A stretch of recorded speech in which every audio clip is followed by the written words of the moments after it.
రైతువారి పట్టా ఇప్పింది చిత్రగుప్త చిట్టా అని చెప్పి నిన్న మేము చేసినాం. అసలు నేను ఇది ఖతం చేద్దామని అనుకున్న పంచాయతీ కాదు, అది గజ్జి గోకినట్టు గోకుతారు చూడు, అట్లా గోకుతూనే ఉన్నారు. ఆ ప్రాబ్లం ఏంది తెలుసా గజ్జిలా? మీకు అర్థం కాదు ఏంటంటే, నేను ఇప్పుడు డైరెక్ట్ కలెక్టర్ గారికి చెప్తున్నా. ఇక ముసుగుల గుద్దులాట ఎందుకు సార్, డైరెక్ట్ చెప్తున్నా. మంచిర్యాల కలెక్టర్ గారికి చెప్తున్నా, కుమార్ దీపక్ గారికి చెప్తున్నా. ఇప్పుడు నేను ఏమంటున్నా అంటే, గజ్జి ఎట్లుంటుందంటే సార్, అది గోక్తం హాయి కలిగిస్తుంది, బట్ పుండును పెంచుతుంది. ఎందుకు గోక్కుంటున్నారో నాకు అర్థం కాదు, ఎందుకు పెంచుకుంటున్నారో నాకు అర్థం కాదు. నేను నిన్న మాట్లాడిన తర్వాత కలెక్టర్ గారు ఏం చేసిరంటే, నాకు ఒక పెద్ద ఇట్లా రాసిండ్రు, ఇది మంచిగా ఉండేది, నాకు ఆనందం అనిపించింది. మళ్ళీ కలెక్టర్ గారు చదివిండ్రు, నాకు గర్వంగా కూడా అనిపించింది. He's listening and is politely arguing. నాకు మంచిగా, I'm also learning the subject. నేను ఒక బేసికలీ ఇంజనీర్లీ, తల్లి కడుపులో ఉన్నప్పుడు లా, అది వేరే విషయం. I come from a legal background, that is a blessed phenomena for me, అది వేరే విషయం. బట్ ఐఎమ్ ఆల్సో లర్నింగ్, నేర్చుకుంటున్నా. దాని తర్వాత మళ్ళీ ఎందుకో కిందికి పోయి చూసిన, గిది పెట్టిండు, గీ కామెంట్ పెట్టిండు. ఈ లింక్ ఏంది తెలుసా ఫ్రెండ్స్, నా మీద దాడి జరిగితే ఒక పచ్చ మీడియా అడ్డమైన స్టోరీలు రాస్తే నా మీద దాడి జరిగిందని అంటే, అరే మీరు రాస్తారా, పచ్చ మీడియాకి చెప్తున్నా, మీరు రాస్తారు అడ్డమైన స్టోరీలు. మా నీళ్ళలోని ఆడు ఎట్లా రాసిండ్రు ఒక పేపర్లో, ఆంధ్ర ఎడిషన్లోనేమో మా నీళ్ళు తెలంగాణ ఎట్లా దోసుకుంటుందని చెప్పి రాస్తాడు. మళ్ళీ తెలంగాణ ఎడిషన్లో ఎందుకు రాయలేవు? కిందికి మీద దాకా పులుచుగారు నాది. నువ్వు ఆంధ్ర ఎడిషన్లో రాసినా నేను తీసుకొని వచ్చిన పచ్చ మీడియాకి చెప్తున్నా, పచ్చిగా మాట్లాడినా పచ్చ మీడియాకి. నీ వ్యభిచారం సంసారం అని చెప్పి ప్రొజెక్ట్ చేస్తే నేను తిప్పి కొట్టిన. అయితే ఆ పచ్చ మీడియా ఇప్పుడు నాకు సంబంధం లేదు. కలెక్టర్ ఏం రాస్తారు తెలుసా, 2 frauds when we met అనంట. So I'm a fraud by the virtue of collector and by the perception of collector I become a fraud. So let me also invite another fraud who is completely a companion to me in this show. Vamsi Krishna గారిని పిలుస్తున్నా. అయితే మేమంట ఇద్దరం ఫ్రాడ్లమంట. ఈయనకు రాత్రికి కలవడ్డదట. ఎవరికి? మంచిర్యాల కలెక్టర్కి. నేను ఏమని అడుగుతున్నా అంటే, ఇంత పర్సనల్గా పోయే ఈ కలెక్టర్కి చీఫ్ సెక్రటరీ ఏం చేస్తున్నారు? అసలు ఈయనకు ట్రైనింగ్ జరిగిందా ఐఏఎస్లల్లా అని చెప్పి నేను ఇలా మాట్లాడుతున్నాను. అసలు ఈయన రిక్రూట్మెంట్ కోడ్ ఆఫ్ కండక్ట్ కింద అప్పుడే ఈయన చేసేసేయాలి. నాకు తెలిసి ఈయన ఆళ్ళని కూడా దమ్కి ఇచ్చిండొచ్చు. మళ్ళీ సీరియస్గా చెప్తున్నా, బీహార్ కదా మరి మీరు రాసిన అట్లు అంటే. ఇప్పుడు ఇది పెట్టిండు, ఈ లింక్ పెట్టి బేస్లెస్గా మాట్లాడినందుకు దాడి జరిగింది అని చెప్పి మాట్లాడిండు. You are into the system mister collector and you say and you encourage this kind of ఇట్లాంటి దాడులు నువ్వు ఎంకరేజ్ చేస్తావా? నువ్వు కలెక్టర్ పదవికి పనికిరావు. అప్పుడు అసలు నా మీద దాడి ఎందుకు జరిగింది తెలుసా? మీలాంటి హాఫ్ ట్రూత్లు చెప్తే ఎక్స్పోజ్ చేసినాను. మీకు తెలుసా నేను మీతో డిబేట్ చేస్తున్నా, మీరు నా మీద దాడి చేస్తా అని చెప్పి లింక్ పెడుతున్నారు. నాకు ఇలా భయం అవుతుంది మీ వల్ల. అంటే మీరు నా మీద దాడి చేస్తారా, చేపిస్తారా? యంత్రాంగం మీ దగ్గర ఉందని చెప్పి నా మీద చేతబడి చేస్తారా? ఇదా మీరు ఇలా జనజీవన స్రవంతిలా దేవుడా మాట్లాడాల్సిన మాటలు? నేను ఇలా కలెక్టర్ గారిని అడుగుతున్నా, ప్రజలకు మీరు ఇచ్చే హితం ఇదేనా అని చెప్పి మాట్లాడుతున్నా. ఆయన నా ఫోన్ ఏమనరా పెద్దది, ఆయన ఏమన్నాడు ఇట్లా రాసిండనంటే కంప్లీట్గా ఒక స్టేట్మెంట్. సరే నేను పర్సనల్గా పోను, ఫస్ట్ నువ్వు సబ్జెక్ట్ ఏం రాసినావు నేను దాని మీద మాట్లాడతా. ఆయన ఏమన్నాడంటే నాకు ఇంత పెద్దగా రాసిండు నేను ఇచ్చిన జడ్జిమెంట్ల మీద. ఫస్ట్ ఆయన ఒక జడ్జిమెంటే చదివిండు, ఇంకో జడ్జిమెంట్ చదవలే. అర్థమైందా? నాకు నిజంగా సానుభూతి వస్తుంది ఆయన అడ్వైజరీ ప్యానల్ మీద. సార్ నాకు మీరు ఒక రిక్వెస్ట్ లెటర్ రాయండి, నేను మీకు ఫ్రీగా పనిచేసి పెడతా. రిక్వెస్ట్ లెటరే, నాకు రూపాయి కూడా వద్దు. हम डेटा पुजारी है, सिद्धिपेटों का पुजारियों को हम एंटरटेन नहीं करते साहब, समझ में आया होगा? हमें अच्छी तरह से पता है दूध गर्म करे तो कहाँ से मलाई निकलता, कहाँ से दूध फटता. अभी दूध को फटना है क्या सर? दूध को फटना है क्या? ఆయన ఏమని రాస్తాడు, నాకు ఒక ఇది నేను అది పెట్టలే. ఆయన ఏమని రాస్తాడు పాపము, మానసికంగా చాలా ఆయన బాధపడుతున్నట్టు అనిపించింది నాకు. బట్ బాధ ఎందుకో నాకు అర్థం కాలే. ఆయన ఏమని రాసిండంటే నాకు ఆయన ఏమని రాసిండంటే, with this who is getting exposed every one will come to know typically a blackmailer YouTube with all typical qualities. Blackmailer YouTube and you have to prove mister collector who is a blackmailer. మేము బ్లాక్మెయిలర్లమంట, మేము ఎవరినో blackmail చేసినామంట. మీరు ఒక mail అన్న చూపెట్టగలుగుతారా బ్లాక్మెయిల్ది?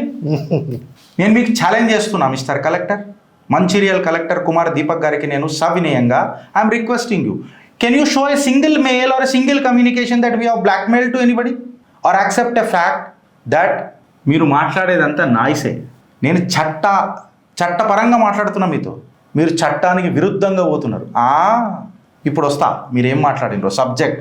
ఈ subject అక్కడ ఇప్పుడు నేను ఓపెన్ ఛాలెంజ్ చెప్తున్నా. మంచిర్యాలలో ఎవరెవరైతే రైతువారి పట్టా మీద బాధితులు ఉన్నారో చిత్రగుప్తాలకు బేషరతు మద్దతు నిలబడుతుంది రాజ్యాంగబద్ధంగా. ఇతర బాధితులు కూడా ఎవరెవరైతే బాధితులు ఉన్నారో ఉట్టి రైతువారే కాదు, మంచిర్యాల్ కలెక్టర్ ఆఫీస్ చుట్టూ తిరిగి తిరిగి తిరిగి తిరిగి చెప్పులు అరిగిపోయి టైర్లలో గాలి పోయి టైర్లు పంక్చర్ అయిపోయి బండి ఎక్స్పైరీ డేట్లు అయిపోయి కొత్త బండ్లు కొనుక్కొని ఆ బండి ఎక్స్పైరీ డేట్ కూడా అయిపోయినా చూడు, వాళ్ళందరికీ ఇలా చిత్రగుప్త్ ఆహ్వానం పలుకుతున్నది సార్.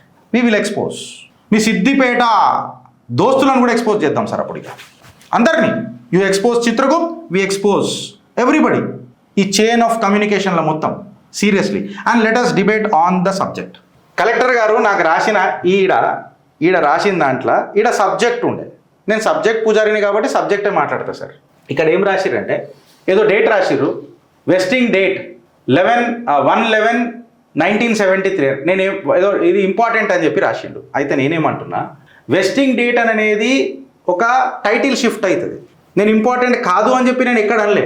బట్ నేనేమన్నా పట్టా కంపెన్సేషన్ అనేది మళ్ళీ స్టేట్యూటరీ రైట్గా, మళ్ళీ దాని మీద ఎందుకు మాట్లాడాడు కలెక్టరు, ఎందుకు మాట్లాడాడు అంటున్నా. మళ్ళీ రెండు కలిసేట్లు ఉంటాయి అని చెప్పి నేను అడిగిన ప్రశ్నకు సమాధానం చెప్పాడు. ఆల్రెడీ రికగ్నైజ్డ్ రైట్ ఎట్లా పోతుంది? నేను అదే అడిగిన. నేనేమని వెస్టింగ్ డేట్ మీద నేను ఛాలెంజ్ చేస్తలేను మహాప్రభు అని చెప్పిన. బట్ నేనేమని అడిగినా, మళ్ళీ పట్టా అండ్ కంపెన్సేషన్ ఈ రెండు ఎగ్జిస్ట్ అవుతున్నాయి కదా, మళ్ళీ నీది కరెక్టా నాది కరెక్టా అనేది ఎక్స్ప్లెయిన్ చేయనట్టు అది రాస్తలేడు. నేను ఫ్రాడ్స్టర్నని, పచ్చ మీడియా లింక్ నా మీద దాడి జరిగిందనని గిది పెడుతున్నాడు. మళ్ళీ ఈ ప్రభుత్వ ఉద్యోగేనా, ప్రజల పట్ల గౌరవం ఉన్న ఉద్యోగేనా, సిస్టంలో ఇట్లాంటి వైలెన్స్ని ఎంకరేజ్ చేస్తారా లేదా ఇండైరెక్ట్గా నీ మీద దాడి చేస్తారా గిరీష్ అని చెప్తున్నాడా అనేది ఇలా కలెక్టర్ మహాశయులే మాకు చెప్పాల్సిన పరిస్థితి ఏర్పడ్డది. ఇంకొక మాట ఏం మాట్లాడతారంటే పెద్దసారు ఏమని మాట్లాడతారంటే, కలెక్టర్ ఈజ్ ది అథారిటీ అంట. సెక్షన్ 24 నాకు అపీలియేట్ పవర్ ఇస్తుందట. అమ్మా నిన్న ముఖం కూడా చూపెట్టమ్మా. అన్లిమిటెడ్ పవర్ ఉన్నదా మీకు? అన్లిమిటెడ్ పవర్ ఉన్నదా మీకు? చెప్పురి సార్, అన్లిమిటెడ్ పవర్ ఉన్నదా మీకు అంటున్నా. Authority is administrative. మీ హక్కులను మాట్లాడుతున్నారు చూడండి, అది legislative and judicial combined sir. మీకు అన్లిమిటెడ్ పవర్లు ఎవరు ఇవ్వలే. అంటే మీరు ఒక లీగల్ రైట్ని ఎవడన్నా ఫేవర్లో రాసేసి నా అథారిటేటివ్ పవరు నా సెక్షన్ 24 నాకు చెప్తున్నది అని అంటే ఇది క్లియర్ కట్గా బ్యూరోక్రాటిక్ బ్లాక్మెయిల్ అని అంటారు. దీన్ని ఏమంటారు సార్? బ్యూరోక్రాటిక్ బ్లాక్మెయిల్ అని అంటారు. Because of you everybody is blamed. Misuse of authority, absolute misuse of authority mister collector. Administrative overreach and you are a bureaucratic blackmailer అంటారు సార్. అప్పుడు section నాకు appellate authority ఇచ్చిందనంటే ఎవరి ఫేవర్ల మీద వాళ్ళ మీద రాయమని చెప్పలే, చట్టబద్ధంగా రాయమన్నది సార్. విత్ డ్యూ రెస్పెక్ట్, మీరు ఇట్లాంటి వీడియోలు పెట్టి నా మీద దాడి అంటే నేను ప్రొవోక్ గాను సార్. నా తండ్రి నాకు జ్ఞానం నేర్పిండు, కూసోబెట్టి నాకు మొట్టమొదటి గురువు అయిండు. నేను లైన్ దాట సార్, నేను ప్రొవోక్ గాను, నేను ప్రాసెస్లోనే ఉంటా. మీకే ఏదో ఒక ఈవెంట్ చేసేద్దాం భయపడిపోతామని అంటే గట్లా నడవదు సార్, గట్లా నడవది. నేను భారతీయుణ్ణి, బాధ్యత కలిగిన భారతీయుణ్ణి. తర్వాత ఏమంటాడు sir, full bench ORC valid till supreme court overrules అని చెప్తాడు. There is no doubt about it.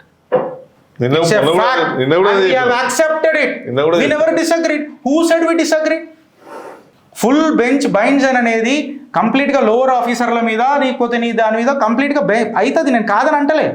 But ఈ ఓఆర్సీ రూల్స్ దేనివి అది చెప్పాలి కదా మీరు. ఓఆర్సీ రూల్స్ దేని మీద వచ్చినాయి? ఈ కేసుకి అప్లై అవుతాయా కావా అంటే ఓఆర్సీ రూల్స్ అనేది డైరెక్ట్గా నేను ఏమడుగుతున్నానంటే ఈ ఇనామ్ అబాలిషన్ పట్టాని ఏమంటారు ఆటోమేటికల్ ఓవర్ రైట్ చేసేస్తాయా? Can you show me a single evidence please and I'm requesting you, I'm begging you అన్నట్టు మహాప్రభువులు రాజాది రాజా మంచిర్యాల్ కలెక్టరా మిమ్మల్ని అడుగుతున్నా sir, how I need a proof from the constitution. చెప్పురు. మీరు మా మీద దాడి చేసే వీడియో పెట్టిర్రు అని అంటే నీ ఇంటెన్షన్ మా మీద దాడి చేయాలనే కదా. నేను ఒక్క దగ్గర కూడా లైన్ క్రాస్ అయినా సార్? ఒక్క దగ్గర కూడా నేను మీకు కాన్స్టిట్యూషనల్కి ఇబ్బంది పెట్టినా sir?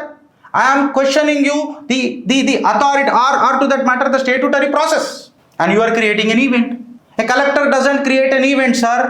He shows the due process and you failed to show me the due process and so you failed as a collector. Transitive property అంటారు sir mathematics law. I'm not a journalist, I'm an engineering graduate. A is equal to B, B is equal to C, then A is equal to C. So మీకు ఏ transitive property apply అవుతుంది అనేది జర్రా you have to go and have a cursory reference to your basics of mathematics, then you will understand. He is also an engineer. How do I care? You might be an engineer. I damn care about it. I only care that you are a collector and I respect that. సింపుల్గా. ఇంకొకటి ఏమంటాడు sir, Girish నువ్వు 37 పారా చెప్పినావు, 52, 53 and 60 పారాలు చెప్పినావు, మళ్ళీ 121. Sir మీకు reference ఏనికే చెప్పినా నేను, కానీ మీరేం చెప్తున్నారు 121 to 131 para 128 is the key. అంటే ఈ 121 నుంచి 131 వరకే చూడు నువ్వు, మిగతాది చూడకు. నేను చూపియాల్సిందే నువ్వు చూడు, మిగతాది నువ్వు చూడకు. నేను చెప్తున్నా, నాకు అర్థం కాలేదు ఏంటంటే జడ్జ్మెంట్లా కేవలం పారాలు చూసి పర్రెలు పెడదామా, పారాలు చూసి పారాషూట్లు వేసుకుందామా, పారాలు చూసి పాయసం తాగుదామా, లేకపోతే అన్ని పారాలు కలిపి జడ్జ్మెంట్ చదువుదామా? కంప్లీట్ ఎసెన్స్ తీసుకోవాలి కదా. ఎట్లా చదువుతారు సార్? మీరు నాకు చెప్తారా, నేను మీకు చెప్తానా సార్? జడ్జ్మెంట్ అనేది హోలిస్టిక్గా చదవాలా. నాకు నచ్చింది చిక్కుడు బిత్త ఆడతానంటే నడుస్తుందా? ఇది నా ఇల్లు, ఇది మీ ఇల్లుగా బిత్తలేసేటప్పుడు ఇది నా ఇల్లు అని రాసుకుంటాం. చిక్కుడు బిత్త మీకు తెలుసో తెలియదు, మా తెలంగాణలో చిక్కుడు బిత్త ఆడతారు. మా బిడ్డలను అడిగితే చెప్తారు, నేను చూసిన మా ఆడబిడ్డలు ఆడుతుంటా, అందుకే చెప్పినది నా ఇల్లు, కాలు పెడితే నువ్వు ఉంటానంటారు. అంటే మీ పారాలు చదవాలి, మిగతా పారాలు చదవాలి అంటే ఎట్లయితుంది సార్? ఈ పారా రీఫ్రేజింగ్ ఏంటి సార్? నాకు అర్థం కాదు. ఆయన ఏమంటాడు, యాక్ట్ క్యాష్ అయిపోతే రైట్స్ వానిష్ అయిపోతాయి అని చెప్పి చెప్తాడు. ఇన్కరెక్ట్ అది, ఇన్కరెక్ట్ అది. ఇప్పుడు నేను మీకు డైరెక్ట్ చెప్తున్నా, జుడిషియల్ ఇన్వాలిడేషన్ అనేది ఆటోమేటిక్ పాస్ట్ రైట్స్ని తీసి పడేస్తుందా, ఎరేజ్ చేస్తుందా? Under which provision of law mister collector? When you say you have to say completely, don't use your authority to dictate terms to me. This country has given me rights to question, and I am questioning you from the perspective of freedom of speech, and which is authentic, not the misuse of authority. Blackmailer lama, fraudster lama. Fraudster reply అయ్యాడు sir, బ్లాక్మెయిలరు ఇట్లా మాట్లాడాడు మీతో వచ్చి, sir తప్పైందని మీ కాళ్ళు మొక్కుతాడు sir. Sir మీ advisory panel లేకుండా, చుట్టుపక్కల ఎవరు లేకుండా లైవ్ షో డిబేట్ పోదామా సార్? పోదామా సార్? రెడీయా సార్? Any subject. నేను కన్ఫ్యూజ్ చేస్తున్నాను అంటారు జడ్జిమెంట్ని. ఏఐ కలెక్టర్ గారు చాట్ జీపీటీ కలెక్టర్ అంటారు మిమ్మల్ని. గూగుల్ ఏఐ కలెక్టర్ అంటారు మిమ్మల్ని. ఎందుకంటే రాసింది మీరు, నేను కాదు సార్. నేను లాయర్లని ఏమంటారు ఇన్వాల్వ్ చేసి ఎక్స్పర్ట్స్కి చూపించి పొద్దున 3 గంటలకు లేచి దాన్ని మళ్ళీ ఒకసారి చూసుకొని 4 గంటలకు ఆళ్ళని లేపి చదివి ఇన్నాక నేను మాట్లాడతా సార్. నా కోసము నా కుటుంబమే కాదు పాపం ఇతరుల కుటుంబాలు కూడా పనిచేస్తే ఎందుకు చెప్పాలా? ఆధారాలతో కూడిన నరేటివ్స్ నడిపినాం మేము, with facts, data oriented facts, because we believed in God rest in data. Where we confused anybody? You tell me. In fact it is your panel, advisory panel who is confusing the complete state. Law అనేది సోర్స్లతో decide అవుతుందా, లేకపోతే మీకున్న authoritative position లేకపోతే ఒపీనియన్తో decide అవుతుందా sir? చెప్పండి. Fundamentally what he says, ఇది very important. What he says explicitly ఇవి జడ్జ్మెంట్లో ఎక్కడ కూడా పాస్ట్ రైట్స్ హోల్డ్ అయితే అని చెప్పలేదు అంటాడు. తీసేసినామని కూడా చెప్పలే కదా. నేను అదే నిన్న మీకు చెప్తుంటే నేను ఏమన్నా, ప్రతి జడ్జిమెంట్కి ఇట్లాంటి సైట్ ఆఫ్ జడ్జిమెంట్స్కి ప్రాస్పెక్టివ్ రెట్రోస్పెక్టివ్ సినారియోస్ ఉన్నాయా? అంతే కదా, ఉండయా? మాట్లాడుకోరా కోర్టులలో? ఇక్కడ కూడా డిబేట్స్ కావా? జడ్జ్మెంట్ ఇస్ అప్లైడ్ రెట్రోస్పెక్టివ్లీ ఎక్కడ చెప్పలేదు. నేను అందుకే అన్నా I pity on your panel sir, advisory panel. నేనన్నా ఫ్రీగా పని చేసి పెడతా మీకు సార్. నేను ఈగోతో మాట్లాడతలేను సార్. మీరు ప్రజల సేవ కోసమే మాట్లాడుతున్నారు, ప్రజలకు సాల్వ్ కావాలన్న తత్వంలోనే నేను మాట్లాడుతున్నా. But you are taking it too personal, putting my, అంటే నా మీద ఎంత ఎంక్వైరీ చేస్తున్నాడు చూడు. ప్రజల సమస్యల మీద ఎంక్వైరీ చేస్తున్నాడు సారు. ఏం చేస్తున్నాడు? గిరీష్ గాడు ఎవడు, ఈ చిత్రగుప్తు ఛానల్ ఎవరిది, ఎందుకు మాట్లాడుతున్నాడు, వీడికి నాతోనేం నాకు మీతో సంబంధం ఏముంటుంది సార్? మీరు ఇంకో కలెక్టర్ దగ్గరికి పోతే నాకు అసలు అవసరం కూడా లేదు. ఆ కలెక్టర్తో మాట్లాడుకుంటప్పుడు my father taught me ethics, my teachers taught me ethics, and this constitutional taught me ethical practices. మీరు చదువుకున్న ఐఏఎస్ ఉంది కదా సార్, మిమ్మల్ని కరెక్టర్ చేసిన ఐఏఎస్ మీకు కోడ్ ఆఫ్ కండక్ట్ ఇచ్చింది. నాకు కాన్స్టిట్యూషన్ చాలు సార్, నాకు భారతం రాజ్యాంగం ప్రకారమే చాలు సార్, నాకు నేను దాంతోనే ఉంటా. I doesn't require any code of conduct, and that is my పర్వరిష్. Already conduct rules. మీరు ఆ వీడియో పెట్టి యూ హ్యావ్ ఇంటిమిడేటెడ్ మీ, నన్ను థ్రెటన్ చేసిరు సార్ మీరు. అసలు నా మీద దాడి ఎట్లా జరిగిందో తెలుసా సార్ మీకు? ఎందుకు జరిగిందో తెలుసా sir? Did the system prove my guilt?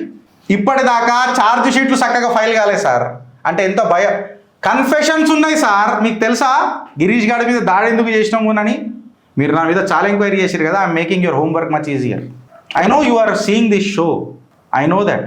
మీరు ఎక్కడైనా వేరే దగ్గర కూర్చున్నా మీ ఇయర్ ఫోన్లలో ఖచ్చితంగా ఇయర్ బడ్స్ మీ చెవులలో ఉన్నాయని నాకు తెలుసు. అంటే చిత్రగుప్తులం కదా sir, we anticipate certain things how ever I stand corrected.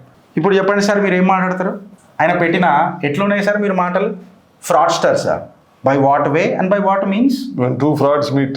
Sir నాకు స్లిప్ ఆఫ్ టంగ్ ఆనికే 2 నిమిషాలు పట్టదు.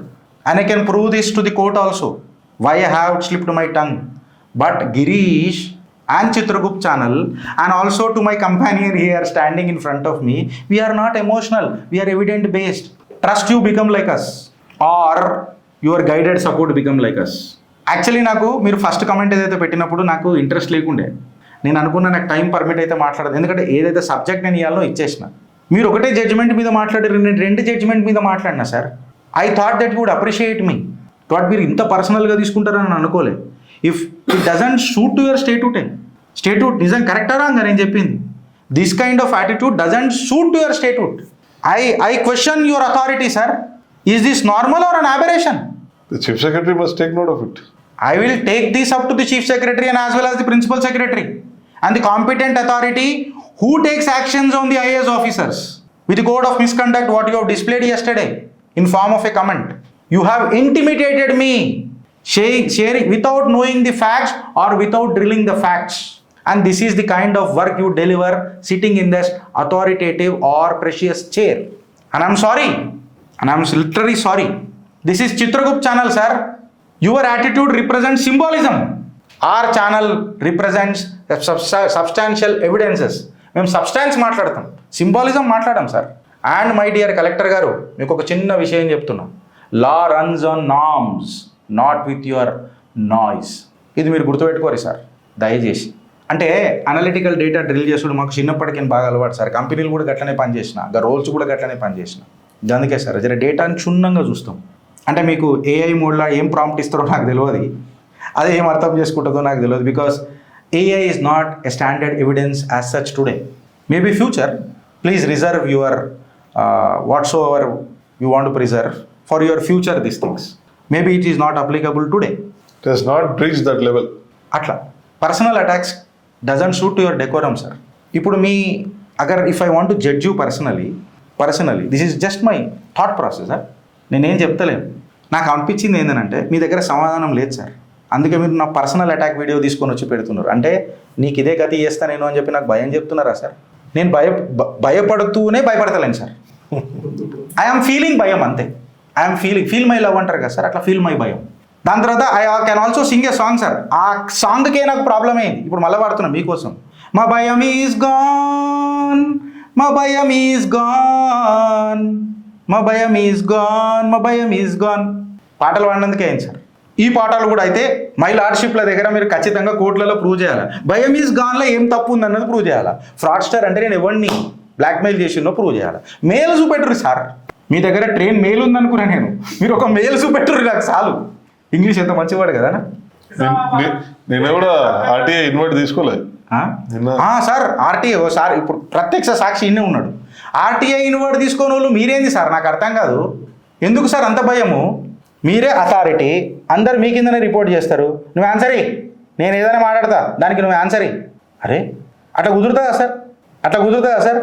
నేనేం అడుగుతున్నా సార్, ఇది అంతా ఎందుకు ముసుగుల గుద్దులాట? రైతువారి పట్టా మీద ఈ సబ్జెక్ట్ మీద చర్చకు మీరు సిద్ధమా సార్? నేనే వస్తా సార్. కండిషన్ ఒకటే సార్, లైవ్లో పోదాం. And this is not to prove you right or me wrong or me right you wrong. Let us prove the constitution correct. Let us prove the institutions are correct. Let us prove the arbitrary powers of the judiciary are absolutely in the favor of the people, sir. ఇది మీరు అర్థం చేసుకోవాలా. We are interpreting the facts, not misrepresenting the facts. If this is your ideology, everybody must understand one simple point. ఆ చట్టం అందరూ అర్థం చేసుకోవాల్సింది ఏంటంటే 4 సంవత్సరాల ఎగ్జిస్టెన్స్లో ఉన్నది. కొన్ని వేల పటాలు ఇచ్చుంటాం. రైతువారి పట్టాలని ఒక తిప్పని రామయ్యకే చేయలే కదా. తెలంగాణ ఏరియాలో 4 సంవత్సరాల్లో ఒక 5-6 వేల పటాలను ఇచ్చింటారు. ఎట్లా ఎక్స్టింగ్విష్ అయిపోతాయి అవి? 5-6 వేల పటాలు ఎక్స్టింగ్విష్ అయిపోతాయా? ఎట్లా సాధ్యమవుతుంది? అవన్నీ మళ్ళీ సబ్సిక్వెంట్గా ఫార్ములైజ్ కూడా గుంజుకోవాలి. మళ్ళీ ఉన్నోళ్ళే కూడా ఇప్పుడు ఆ లిస్టులోనే ఒక 20 మంది ఉన్నారు.